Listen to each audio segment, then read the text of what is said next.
There's a truly stunning consensus across the recent writings of the leading international relations specialists of our day that the chief goal of US-China relations now has to be to reduce the likelihood of conflict, and even of violent conflict, even of war between the two countries. This is an alarming consensus, but I think it is a realistic one that we have to take seriously.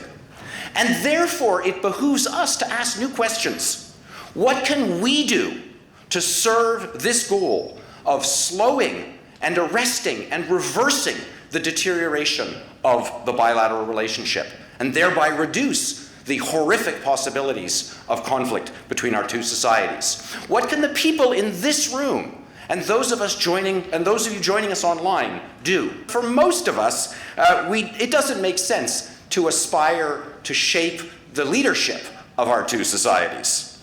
What we can do is work to influence the views of our two peoples. It's going to be hard work in ways that perhaps it was not 20 years ago and 30 years ago at the time of the establishment of the Forum.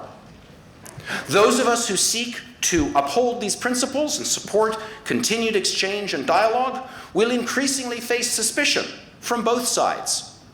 We will be accused by people in the other country of having ulterior motives. We will be accused by people in our own society of sacrificing national interests for personal gain. In these new and extraordinary times, what it means to make a contribution to the bilateral relationship has to change. We all must think about how the individual relationships that you will make here over this weekend and elsewhere can contribute not just to your personal and professional advancement, but to better understanding and to a better relationship between our two countries.